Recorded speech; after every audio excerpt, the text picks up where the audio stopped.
और रासायनिक समीकरण को आप चुटकियों में सॉल्व कर दें। हेलो दोस्तों, स्वागत है आप सभी को हमारे यूट्यूब चैनल पर। आज के इस वीडियो में हम लोग सीखेंगे कि रासायनिक समीकरण को संतुलित कैसे करते हैं। अगर आपको कुछ भी नहीं आता है रासायनिक समीकरण के बारे में, तो आज की इस वीडियो के बाद देखने के बाद आपको डाउट कुछ भी नहीं देगा और रासायनिक समीकरण को आप चुटकियों में सॉल्व कर देंगे। तो चलिए इस वीडियो को हम लोग शुरू करते हैं।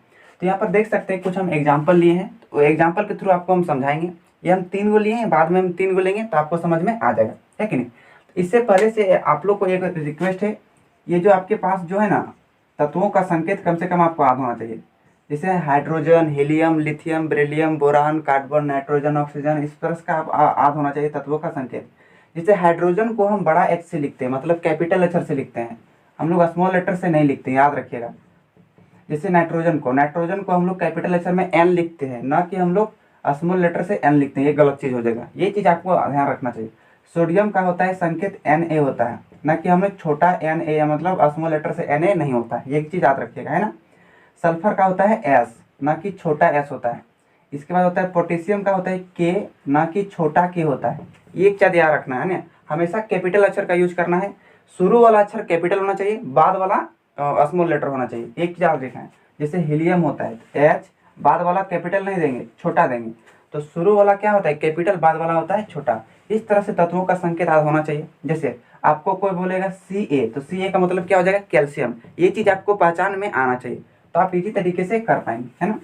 तो चलिए आपको हम आप बताते हैं कि समीकरण को हम संतुलित कैसे करते हैं। आपको ये समीकरण दिख रहा होगा एरो के बाएं साइड, जिसको हम लोग LHS बोलते हैं, ये इसको हम लोग अभिकारक बोलते हैं। क्या बोलते हैं, अभिकारक। तो इसको भी आप याद रखिएगा, अभिकारक, है ना।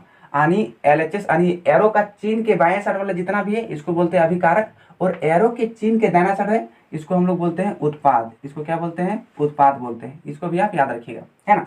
तो इसमें करना क्या पड़ता है समीकरण में, कि जो अभिकारक में और उत्पाद में दोनों तरफ परमाणुओं की संख्या क्या करना पड़ता है, बराबर करना पड़ता है। क्या करना पड़ता है, बराबर। तो आप ध्यान से देखिए कि LHS में यानी अभिकारक में कौन कौन सा तत्व है, ध्यान से देखिए।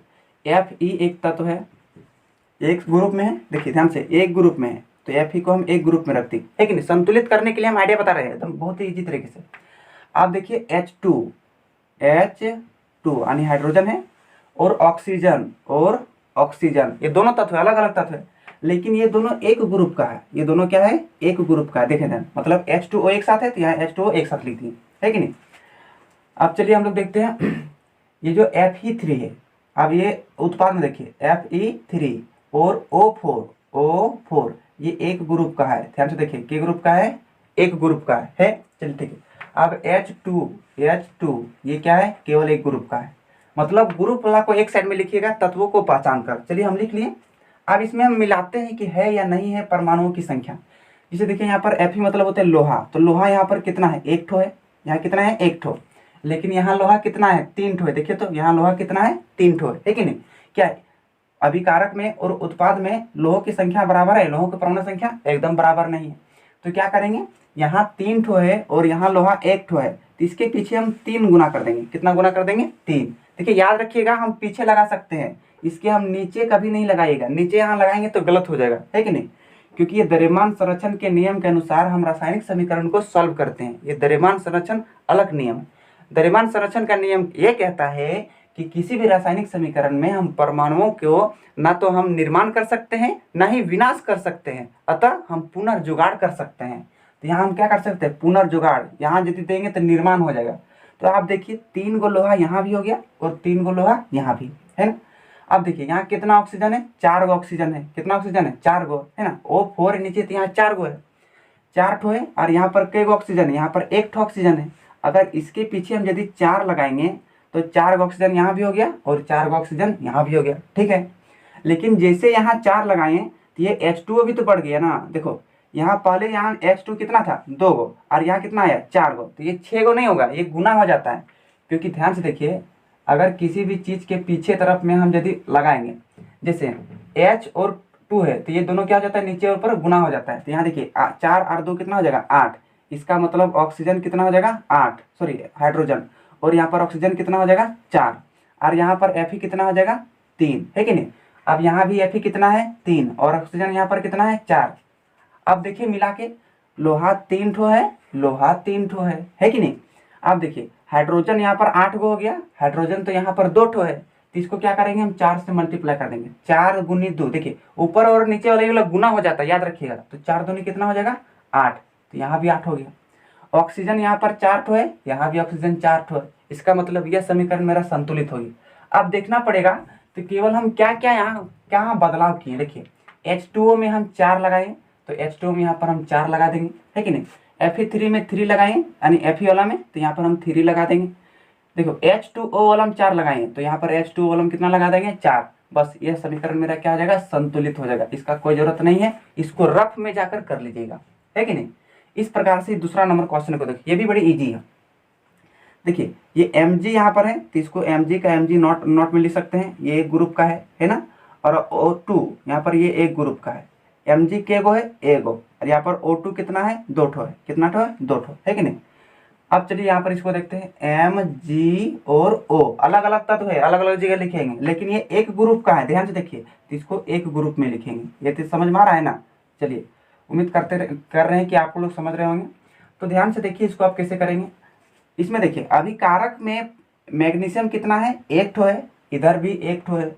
अभिकारक में ऑक्सीजन कितना है 2 ठो, लेकिन उत्पाद में ऑक्सीजन कितना है 1 ठो है कि नहीं। तो यहाँ हम क्या करेंगे 2 से मल्टीप्लाई कर देंगे, क्योंकि 2 गो यहाँ लगा देंगे तो कितना हो जाएगा 2 गो ऑक्सीजन हो जाएगा, है कि नहीं। और यहाँ भी 2 गो ऑक्सीजन हो गया, लेकिन साथ साथ में देखिए अगर इसके पीछे 2 लगाएं तो 2 गो मैग्नीशियम भी तो हो गया और 2 गो ऑक्सीजन भी हो गया, हुआ कि नहीं हुआ। अब यहाँ मैग्नीशियम 1 ठो है और यहाँ ऑक्सीजन 2 ठो है, तो यहाँ मैग्नीशियम 2 गो हो गया, तो मैग्नीशियम के पीछे भी 2 लगा देंगे तो 2 गो मैग्नीशियम हो जाएगा, बहुत ही ईजी तरीके से, है कि नहीं। तो हम कहाँ कहाँ बदलाव किए, कहाँ कहाँ क्या लगाए, मैग्नीशियम में 2 लगाए तो यहाँ पर 2 लगा दीजिए, है कि नहीं। और यहाँ पर हम मैग्नीशियम और ऑक्साइड के पीछे में हम 2 लगाए थे, यहाँ पर भी क्या लगा देंगे 2 लगा देंगे। बस यह समीकरण मेरा संतुलित हो गया, समझ में आ गया। अब चलिए आगे वाला देखते हैं, तीसरा नंबर NaOH प्लस H2SO4, ये जो बनाता है अभिक्रिया करके Na2SO4 प्लस H2O बनाता है। इसको क्या करेंगे, इसको भी हम लिख लेंगे। देखिए Na और O और H ये अलग अलग तत्व है, Na अलग तत्व है, सोडियम, ऑक्सीजन अलग है और हाइड्रोजन अलग है, तो ये एक ग्रुप का है, तो इसको एक ग्रुप में लिख दी, है ना। H2SO4, H2SO अलग हो जाएगा, SO4। अब ये एक ग्रुप का है तो ये एक ग्रुप अलग का हो जाएगा। इसी प्रकार इधर भी लिखेंगे Na2S का S, O4 का O4, ये एक ग्रुप का है तो इसको एक ग्रुप हो गया। अब H2O ये एक ग्रुप का है तो इसको एक ग्रुप में लिख दिए। आप देखिए, आप ध्यान से गिनिए और बराबर कीजिए। यहाँ सोडियम 1 ठो है, लेकिन यहाँ सोडियम 2 ठो है कि नहीं। तो इसके पीछे हमको 2 लगाना पड़ेगा, सॉरी इसके पीछे बोल रहे हैं, इसके पीछे हमको 2 लगाना पड़ेगा, क्योंकि यहाँ 2 ठो है सोडियम पहले से, और यहाँ भी 2 लगाएंगे तब ना 2 ठो हो जाएगा, तो 2 ठो सोडियम हो गया। यहाँ यदि 2 लगाएंगे तो 2 गो तो सोडियम हो गया, लेकिन 2 गो ऑक्सीजन भी कर दिया और 2 गो हाइड्रोजन भी कर दिया कि नहीं कर दिया। तो यहाँ तो सोडियम 2 गो हो गया और ऑक्सीजन भी कितना हो गया 2 गो, लेकिन यहाँ ऑक्सीजन कितना है 4 ठो। अब यहाँ देखिए, यहाँ 4 गो ऑक्सीजन और यहाँ 2 गो ऑक्सीजन, तो 4 और 2 कितना हो गया 6 गो ऑक्सीजन, लेकिन यहाँ ऑक्सीजन के गो है 4 गो, और यहाँ पर है गो कितना हो गया 5 गो। अगर इसके पीछे हम 2 लगा देंगे तो यहाँ भी 2 गो ऑक्सीजन हो जाएगा, कितना ऑक्सीजन 2 गो ऑक्सीजन, लेकिन यहाँ हाइड्रोजन की संख्या बढ़ा देगा, कैसे, क्योंकि 2 दूनी कितना हो जाएगा 4 गो हाइड्रोजन हो जाएगा। और यहाँ हाइड्रोजन कितना है, यहाँ है हाइड्रोजन 2 गो है और यहाँ भी हाइड्रोजन 2 गो है, तो 2 हाइड्रोजन कितना हो गया 4 गो हो गया। यहाँ भी हाइड्रोजन 4 गो, ऑक्सीजन यहाँ पर 2 गो और यहाँ 4 गो 6 गो, यहाँ ऑक्सीजन 4 गो और यहाँ ऑक्सीजन 2 गो 6 गो हो गया, है ना। सोडियम भी यहाँ 2 गो और यहाँ भी सोडियम 2 गो, इसका मतलब मेरा यह समीकरण क्या हो गया संतुलित हो गया। हम छेड़खानी कहाँ किए, H2O वाला हम 2 लगाएंगे, H2O वाला हम यहाँ पर 2 लगा देंगे, NaOH वाला हम 2 लगाएं तो NaOH वाला हम 2 लगा देंगे, बस यह समीकरण मेरा संतुलित हो गया। तो बहुत ही इजी तरीके से समीकरण को संतुलित करना होता है, केवल समझने की बात है। अब चलिए हम नेक्स्ट क्वेश्चन को, तो चलिए अब हम लोग अगला प्रश्न की ओर बढ़ते हैं। अगला प्रश्न में कहा गया है कि HNO3 प्लस CaOH का होल 2 यानी बुझा हुआ चूना है। समीकरण मतलब अभिकारक क्या बनाता है कि CaNO3 का होल 2 प्लस H2O, तो इसको क्या करना है आपको संतुलित करना है, यानी अभिकारक में और उत्पाद में परमाणुओं की संख्या को समान लाना है। तो ध्यान से पहले गिन लीजिए, इस साइड में हाइड्रोजन कितना है 1 ठो और यहाँ भी कितना है यहाँ 2 ठो, क्योंकि यहाँ 2 गुग्राम है, यहाँ ऑक्सीजन भी 2 ठो है और हाइड्रोजन भी 2 है, क्योंकि हॉल में 2 है ना। तो यहाँ 2 गो हाइड्रोजन, यहाँ 1 गो हाइड्रोजन, इधर 3 गो है। अभी देखिए यहाँ हाइड्रोजन इधर कितना है, 2 ठो है कि नहीं, इधर 3 गो है, उधर 2 ठो है। आगे देखिए नाइट्रोजन यहाँ 1 गो है और यहाँ इधर नाइट्रोजन यहाँ पर 2 गो है। ध्यान से देखिए क्योंकि यहाँ इसके हॉल में 2 है तो ये क्या हो गया, नाइट्रोजन 2 गो। ऑक्सीजन इधर 3 गो है और यहाँ पर ऑक्सीजन 2 गो, 3 2 कितना हो गया, 5 गो है ना। लेकिन इधर ऑक्सीजन कितना है, यहाँ 1 गो और यहाँ 3 और 2, 3 दूना कितना हो गया, 6। यहाँ गुना नहीं करेंगे, गुना करेंगे जैसे NO आपको 3 दिख रहा है का हॉल 2, तो यहाँ गुना करेंगे, ये 3 और 2 क्या हो जाएगा, गुना हो जाएगा। 3 दूना 6 गो और यहाँ फिर ऑक्सीजन कितना है, 1 गो, 7 गो है ना। तो इसमें करना क्या है, इसको आप उस तरह से भी कर सकते हैं जिसे हम पीछे बताए थे, एकदम टेबल टेबल बना के अलग अलग तत्वों को, चाहे आप ऐसे भी कर सकते हैं। देखिए यहाँ हाइड्रोजन 2, अगर इसके पीछे भी हम 2 लगा देंगे तो क्या हो जाएगा, यहाँ भी हाइड्रोजन 2 हो जाएगा। तो देखिए हाइड्रोजन 2 गो हो गया, यहाँ भी हाइड्रोजन 2 गो हो गया, है कि नहीं। अब देखिए ऑक्सीजन लेकिन यहाँ पर बढ़ गया, ऑक्सीजन 3 दूना कितना हो गया, 6 गो हो गया, 3 दूना कितना हो गया, 6 गो, और यहाँ पर भी 2 गो, 6 और 2 कितना हो गया, 8 गो ऑक्सीजन हो गया, कितना हो गया, 8 गो। और यहाँ देखिए यहाँ के ऑक्सीजन हो गया, 3 दूना कितना हो गया, 6 गो, और यहाँ के ऑक्सीजन है 1 गो, 7 गो। और यहाँ भी यदि हम 2 लगा देंगे तो हो जाएगा काम तमाम, नहीं आएगा काम तमाम हो जाएगा। देखिए कितना हो गया, 2 का ऑक्सीजन हो गया और यहाँ 3 दूना 6 गो ऑक्सीजन, 8 गो ऑक्सीजन।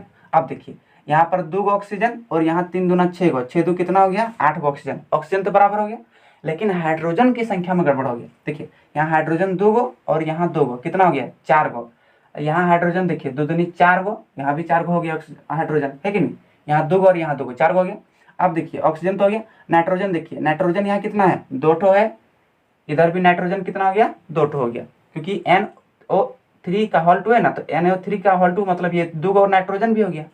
इधर देखिए कैल्शियम 1 ठो है, तो इधर भी कैल्शियम 1 ठो है। आप ऐसे मुंजवानी भी कर सकते हैं, है ना, तो याद रखिएगा। लेकिन एक चीज याद रखिएगा, किसी चीज में यदि संख्याओं को बढ़ाना है तो उसके हम नीचे तरफ में नहीं करेंगे, उसके हम पीछे तरफ में करेंगे।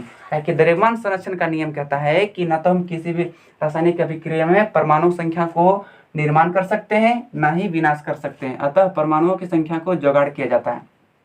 अब चलिए नेक्स्ट क्वेश्चन देखते हैं कि NaCl प्लस AgNO3 ये बनाता है अभिक्रिया करके AgCl प्लस NaNO3।